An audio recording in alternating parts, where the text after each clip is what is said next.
आइए बच्चों, आपका स्वागत है आपके अपने YouTube चैनल SPC क्लासेस में। आज की क्लास में हम लोग पढ़ने वाले हैं उत्तर प्रदेश पुलिस परीक्षा के मुख्य आधार को लेकर के जो मौलिक अधिकार 2018 और 19 बैचों में जो मौलिक अधिकारों से संबंधित प्रश्न पूछे गए थे। और अगर हम बात करें अभी आपके पेपर जनवरी फरवरी में जो हुए थे उत्तर प्रदेश पुलिस के, तो उन पेपरों में जो आधार मौलिक अधिकारों का रखा गया था, तो अगर तीनों से देखा जाए तो सबसे ज़्यादा क्वेश्चन मौलिक अधिकार और मौलिक कर्तव्यों से क्वेश्चनों को उठाया गया था। तो आइए आज हम लोग अपनी चर्चा करते हैं और अब अध्ययन करते हैं अपने मौलिक अधिकारों को, परंतु किस आधार पर? केवल पुलिस के आधार पर हम सबसे पहले चर्चा करते हैं। तो आइए चलते हैं, हम लोग शुरू करते हैं अपने मौलिक अधिकारों के बारे में। तो सबसे पहला प्रश्न यहाँ पर आपका ये है कि ये जो अपने मौलिक अधिकार हैं, मौलिक अधिकारों को कहां से लाया गया है? तो बिल्कुल याद कर लीजिएगा, मौलिक अधिकार जो आपके होते हैं अमेरिका से लाए गए हैं। मौलिक अधिकार जो हैं ये कहां से लिए गए हैं? अमेरिका से लिए गए हैं। ये अमेरिका का जो संविधान है कि दुनिया का सबसे पहला लिखित संविधान है, ये भी जरूर जान लें। दुनिया का सबसे पहला जो संविधान है वो अमेरिका का संविधान है। और अमेरिका का जो संविधान लागू हुआ था वो 1789 ईस्वी में लागू हुआ था। ये संविधान कब लागू हुआ था? 1789 में। तो मौलिक अधिकार कहाँ से लाए गए हैं? तो ये बात जरूर याद कर लीजिएगा, ये अमेरिका से लाए गए हैं। और अमेरिका का दुनिया का पहला संविधान है जो लिखित रूप में लागू हुआ था 1789 में। और अपना जो भारत का संविधान है वो 26 नवंबर 1949 को, या फिर ये कह सकते हैं 26 जनवरी 1950 को भारत का संपूर्ण संविधान लागू किया गया है, जो कि भारतीय संविधान 2 बार में लागू किया गया है। तो यहां देखेंगे दुनिया का सबसे पहला संविधान 1789 से लागू है और अपना संविधान 26 जनवरी 1950, जहां से हम लोगों ने मौलिक अधिकार जो है संबंधी तथ्य हम यहीं से लाए हैं। अब प्रश्न ये बनता है कि मौलिक अधिकारों की जो कुल संख्या थी जब अपने संविधान में निर्माण किया गया था, तो इनकी संख्या, यानी कि क्वेश्चन आता है मौलिक अधिकारों की संख्या, मौलिक अधिकारों की जो संख्या रही है वो तब कितनी थी? 7 थी। ये बात जरूर याद रखेंगे, क्वेश्चन आपका ये है मौलिक अधिकारों की जो संख्या है वो कितनी है? 7। मगर यहाँ पर अगर देखेंगे वर्तमान की, अगर यहाँ कोई बात कर दी जाए, वर्तमान में अगर मौलिक अधिकारों की बात कर दी जाए तो वर्तमान में मौलिक अधिकारों की जो संख्या है ये कितनी है? ये 6 है। मगर अब इन दोनों प्रश्नों का अगर आपको आधार याद रखना है तो कैसे याद कर सकते हैं? तो आइए चलते हैं, हम पहले अपने मौलिक अधिकारों के बारे में देखते हैं। 1 2 3 4 5 6 और 7, यानी 7 मौलिक अधिकारों को हम लोग यहाँ पर देख लेते हैं एक एक करके। कैसे देखेंगे? सबसे पहले नंबर 1 पे हम लोग देखते हैं जिसे कहा जाता है यानी कि समानता। सबसे पहले कौन सा? समानता का अधिकार। और दूसरा स्वतंत्रता, समानता, स्वतंत्रता और शोषण के विरुद्ध अधिकार। ये बात जरूर ध्यान रखेंगे, शोषण के विरुद्ध अधिकार। जैसे कि देख रहे हैं, नंबर 1 समानता का अधिकार, नंबर 2 स्वतंत्रता का अधिकार, फिर है शोषण के विरुद्ध अधिकार। फिर अगला आप देखते हैं धार्मिक स्वतंत्रता का अधिकार होता है, स्वतंत्रता। ये शब्द भी याद रखेंगे, धार्मिक स्वतंत्रता का अधिकार। और उसके बाद अगर हम लोग देख रहे हैं क्या होता है, इसके बाद अल्पसंख्यकों का संस्कृत एवं शिक्षा का अधिकार जो होता है, ये किसका है? संस्कृत एवं शिक्षा का अधिकार अल्पसंख्यकों का। और 6ठे नंबर पर होता है भाई, जिसे हम लोग क्या कहते थे? संपत्ति का अधिकार। ये बात जरूर ध्यान रखेंगे, संपत्ति का अधिकार। और 7वें नंबर पर है जिसे हम लोग कहते हैं सुप्रीम कोर्ट और हाई कोर्ट अपने अलग अलग अधिकारों का पालन करते हैं। जो अनुच्छेद 32 के माध्यम से सुप्रीम कोर्ट रिट जारी कर सकता है, और अनुच्छेद जो आता है 226 के अंतर्गत हाई कोर्ट रिट जारी कर सकता है। तो यहाँ देखेंगे 5 रिट जारी करने का अधिकार, 5 रिट जारी करने का अधिकार। ये बात जरूर याद रखेंगे। 5 रीटें कौन जारी करता है, तो एक बार जरूर याद कर लो, 5 रीट जारी करने का अधिकार होता है 2 लोगों को। कौन कौन, यहाँ ध्यान रखेंगे। सबसे पहले सुप्रीम कोर्ट की अगर हम बात करेंगे, सुप्रीम कोर्ट जारी करता है अनुच्छेद 32 के द्वारा, और हाई कोर्ट जो जारी करता है वो अनुच्छेद 226 के द्वारा। यानी कि जो रीटें जारी करने का अधिकार होता है केवल भारत के कितने न्यायालय को दिया गया है, 2 न्यायालय को दिया गया है। मगर यहाँ पर आप लोग एक बार जल्दी से देखेंगे कि ये जो आप 6 नंबर पर देख रहे हैं, जो कि संपत्ति का अधिकार जो 6 नंबर पर लिखा हुआ है, आज इसे अनुच्छेद 31 से सीधे हटा करके कहाँ से हटाया गया है, ये कौन से अनुच्छेद में था, इसका मतलब रीट, जैसा कि अभी आपने देखा कि यानी कि जहां पर 5 रीट जारी करने का जो अधिकार है वो अनुच्छेद किसमें, 32 में होता है, और जो संपत्ति का अधिकार है वो कहां पर है, वो 31 में था। इसे हटा करके 44वां जो संविधान संशोधन हुआ था 1978 में, इस संशोधन से हटा करके 300 के का में, ये बात बिल्कुल याद रखेंगे।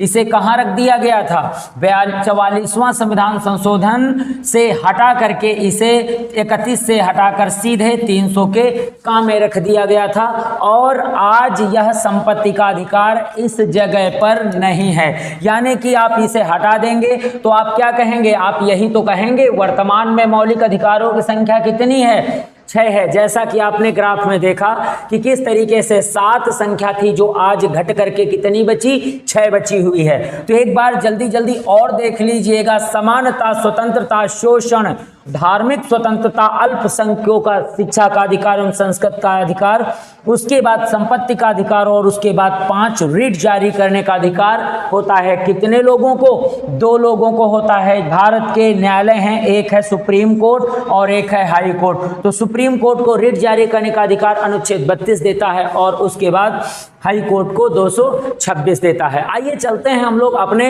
इन्हीं के प्रश्नों पर आगे, जहां से अभी तक 2019 और 18 बैचों में क्वेश्चनों को पूछा गया है, उन्हीं को आधार लेकर के हम लोग चलते हैं।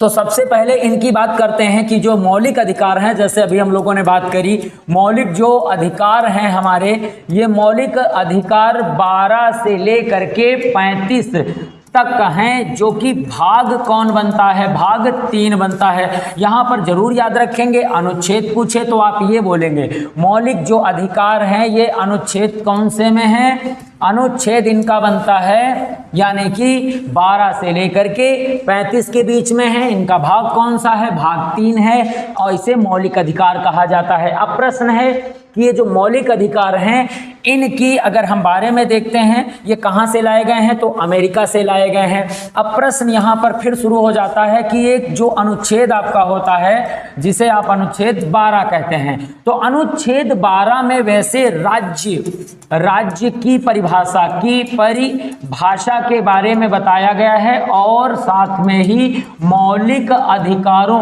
की परिभाषा भी बताई गई है, की परिभाषा। बिल्कुल जल्दी से हम लोग आगे बढ़ते हैं भाई, क्योंकि टाइम बहुत कम है और पढ़ना अभी भी काफ़ी है। तो चलें भाई, मौलिक अधिकार की जो परिभाषा है वो और राज्य की परिभाषा, ये दोनों परिभाषाएं अनुच्छेद 12 में बताई गई हैं। चलते हैं हम लोग अनुच्छेद 13 में, देखते हैं। केवल उत्तर प्रदेश पुलिस के आधार के ही प्रश्नों को हम आपको समझाने वाले हैं। तो चलते हैं अनुच्छेद 13 में क्या होता है। यहाँ पर होता है कि मौलिक अधिकारों का क्या किया जाता है, यानी कि अल्पीकरण कर दिया जाता है। यदि हमारे भारत में किसी भी प्रकार की आपात की स्थिति बनती है तो भारत सरकार हमसे हमारे मौलिक अधिकार छीन सकती है, परंतु एक बात याद रखना है, अनुच्छेद 20 व 21 को छोड़कर, यहाँ पर देखेंगे अनुच्छेद 20 और 21 को छोड़कर सारे के सारे मौलिक अधिकार जो आपके हैं वो छीन लिए जाएंगे। केवल किसे छोड़कर, केवल 20 और 21 को छोड़कर, इसीलिए इसे कहते हैं अल्पीकरण।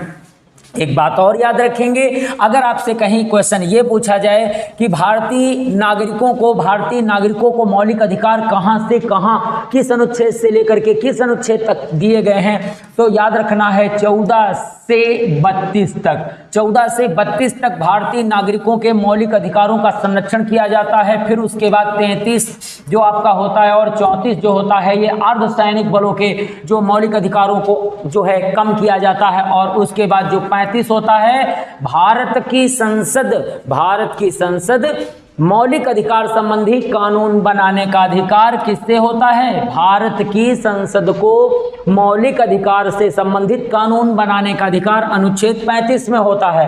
अर्धसैनिक बलों के बारे में अगर कहीं आपसे पूछा जाए तो आप ध्यान रखेंगे यहाँ पर सैनिक बल की हमने बात करी तो उनसे संबंधित कौन से अधिकार हैं? 33 और 34। मगर अनुच्छेद 35 क्या काम करता है? अनुच्छेद 35 मौलिक अधिकारों से जुड़े जितने कानून होंगे वो केवल संसद बनाएगी, ये वर्णन किया गया है। आइए चलते हैं हम लोग अपने 12 के बाद 13 के बाद अगले अनुच्छेद पे चलते हैं।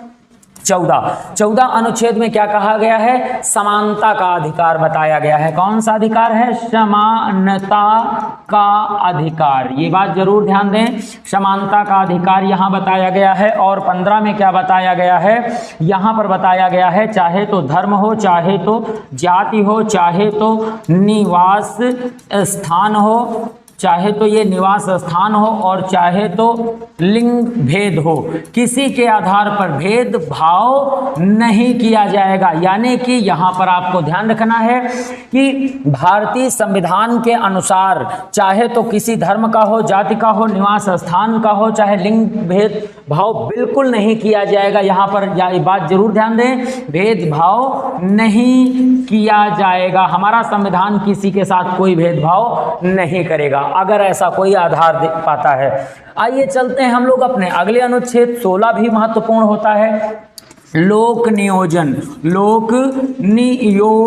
जिसे कहते हैं, लोक नियोजन के अवसरों में समानता यहाँ पर दी जाती है। यहाँ पर 17 के बारे में अगर देखेंगे तो उत्तर प्रदेश पुलिस परीक्षा में 2018 बैच में क्वेश्चन को भी पूछा गया था।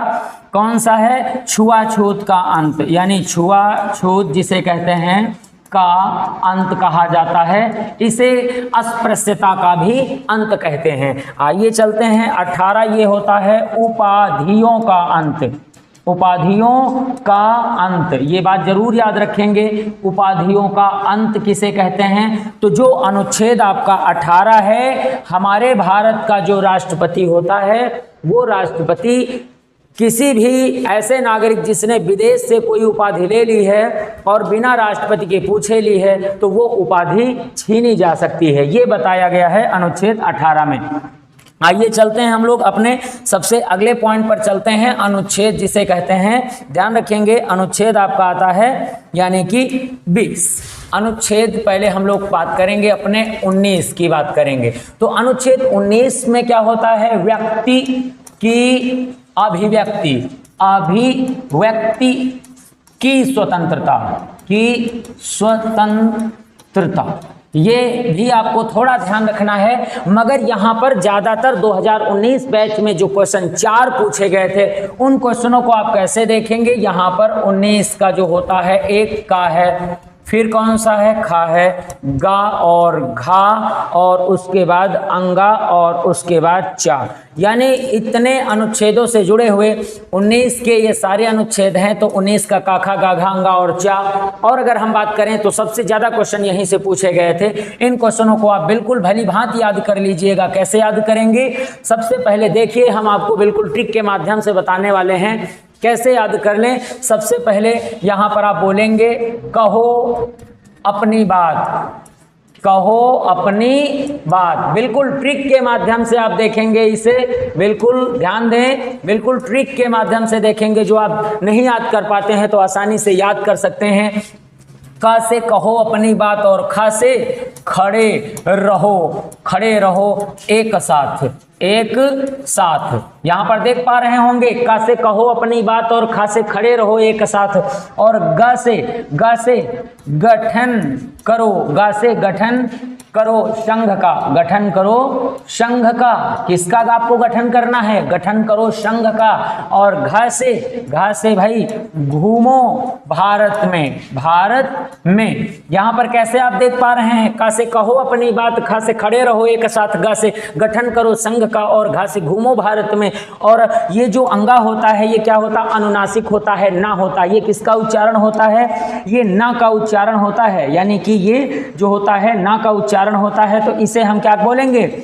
यहां कर देंगे निवास करो, निवास करो भारत में। कहाँ निवास करो? पूरे भारत में कहीं भी निवास करो। और चा से होता है भाई चाउमीन, चाउमीन का। या फिर आप ये भी हटा लीजिए, आप क्या सीधा सीधा बोल दें, आप यहाँ याद कर सकते हैं चाट का व्यापार करो, व्यापार करो भारत में, भारत में। जैसा कि आप देख पा रहे हैं, जो बच्चे आज तक अनुच्छेद 19 को नहीं याद कर पाए थे, आज आप बिल्कुल याद कर लीजिएगा। किस तरीके से आप याद करेंगे तो एक बार फिर मैं बता देता हूं कि ट्रिक कैसे याद करनी है। सबसे पहले क से कैसे याद करेंगे? व्यक्ति की अभिव्यक्ति की स्वतंत्रता होती है। क में होता है कहो अपनी बात, ख में खड़े रहो एक साथ, यानी कि यहाँ पर एक साथ शांतिपूर्वक इकट्ठा होने का अधिकार होता है। और ग से गठन करो संघ का, संगठन बनाने का अधिकार होता है। घ से घूमना, यानी घूमने का अधिकार संपूर्ण भारत में होता है। और अंगा से निवास करने का अधिकार संपूर्ण भारत में होता है। और चा से भारत में व्यापार करने का अधिकार होता है। तो कोई भी व्यापार करो, जरूरी नहीं है, मगर यहाँ ट्रिक है चाट करो व्यापार का। तो अब जैसा कि आप देख पा रहे हैं, अगर आपको ट्रिक अच्छी लगी हो और याद करने में आसानी हुई हो तो चैनल को सब्सक्राइब जरूर करेंगे। चलें हम लोग देखते हैं अपने अगले अनुच्छेद की ओर, जो सबसे ज्यादा महत्वपूर्ण होता है। अब चलते हैं हम लोग अपने अगला अनुच्छेद 21 जो अनुच्छेद होता है ज्यादा महत्वपूर्ण होता है। इसे बोलते हैं प्राण एवं दैहिक स्वतंत्रता कहा जाता है, स्वतंत्रता कहते हैं इसे, बिल्कुल याद रखेंगे। परंतु यहाँ पर अनुच्छेद 21 का एक का जोड़ दिया गया था। 21 का कौन सा जोड़ा गया था? 6 से 14 वर्ष तक के बच्चों को निःशुल्क शिक्षा का अधिकार यहाँ इनको दे दिया गया था। ये ध्यान रखेंगे, ये अनुच्छेद बाद में जोड़ा गया था, जो कि अनुच्छेद 21 का है। ध्यान रखेंगे, इसे भूलेंगे नहीं।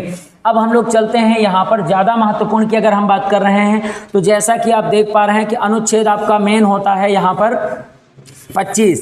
अब 25 जो अनुच्छेद होता है, यहाँ पर देखेंगे कि धार्मिक स्वतंत्रता के बारे में बताया गया है। तो 25, 26, 27 यहाँ याद रखेंगे, इसे बोलते हैं धार्मिक स्वतंत्रता का अधिकार। स्वतंत्रता का अधिकार होता है, यानी कि भारत में कोई भी धर्म स्वीकार कर सकते हो। अब देखते हैं कि अगर स्वीकार करते हैं तो इससे क्या करेंगे, यानी कि जो धर्म स्वीकार करो उसी का प्रचार करो। क्या करना है? जो धर्म स्वीकार करो तो उसी का प्रचार करो। यहाँ से 25 से धर्म स्वीकार किया जा सकता है कोई भी, और उसके बाद 26 से क्या किया जाता है, तो उसी धर्म का आपको प्रचार करना होता है। चलते हैं यहाँ पर हम लोग अपने अगले महत्वपूर्ण अनुच्छेद की ओर चलते हैं। यहाँ पर अगला 28 नंबर का ज़्यादा महत्वपूर्ण होता है। अब बात करते हैं कि ये जो 28 नंबर का महत्वपूर्ण होता है, क्या होता है? किसी भी शिक्षण संस्थान की यहाँ पर बात की गई है। बात का है कि है भाई शिक्षण संस्थान की यहाँ बात की गई है। तो कोई भी सरकारी शिक्षण संस्थान है या राज्य विधि से निर्मित शिक्षण संस्थान है, तो उसमें किसी भी प्रकार की जो है, यानी धार्मिक शिक्षा की अगर हम बात करेंगे, धार्मिक शिक्षा नहीं दी जाएगी। ये बात ध्यान रखना है, धार्मिक शिक्षा नहीं दी जाएगी। किस जगह पर? जो सार्वजनिक हमारे सरकारी शिक्षण संस्थान है उनमें धार्मिक शिक्षा नहीं दी जा सकती है। देखते हैं हम लोग अपने अगले अनुच्छेद की ओर देखते हैं। यहाँ पर आपका जो होता है 29 और 30, ये किसके लिए होते हैं? अल्पसंख्यकों के लिए होते हैं। तो यहाँ पर होता है अल्पसंख्यकों का अधिकार। अनुच्छेद जो होता है कौन सा? 29 होता है। और अनुच्छेद 30 में क्या होता है? अल्पसंख्यकों के संस्कृत एवं शिक्षा का अधिकार के साथ साथ 30 में होता है कि वह अपने शिक्षण संस्थान का संचालन कर सकते हैं एवं प्रबंधन कर सकते हैं। अभी आप लोगों ने थोड़ी देर पहले अनुच्छेद 31 के बारे में देखा था कि अनुच्छेद 31 क्या करता है। तो अनुच्छेद 31 में का अधिकार, संपत्ति का अधिकार यहाँ पहले था मगर अब ये नहीं है। अब यह संपत्ति का अधिकार एक कानूनी अधिकार बन चुका है जो कि मौलिक अधिकार की श्रेणी से हटाया जा चुका है, जिसका डिटेल अभी हम लोग पूरा कर चुके हैं। आइए देखते हैं हम लोग अपने अनुच्छेद 32 को देखते हैं, तो उसका भी डिटेल अभी तुरंत हमने करा। और उसके बाद 33, 34 ये जो आपका अनुच्छेद होता है ये किसके लिए है, अभी इसके बारे में भी हम लोगों ने पढ़ा है। कौन सा है, अर्धसैनिक जो बल होते हैं ये उनके लिए अधिकारों को जो है नियंत्रित करने की बात करी गई। और अगर हम मौलिक अधिकार के अनुच्छेद जो बात कर रहे हैं 35 की बात करेंगे तो ये क्या होता है, इसका मतलब होता है कि मौलिक अधिकारों से संबंधित कानून निर्माण, ये जो कार्य है, ये जो सौंपा गया है केवल संसद करेगी। केवल कौन करेगा, केवल संसद को यह अधिकार दिया गया है।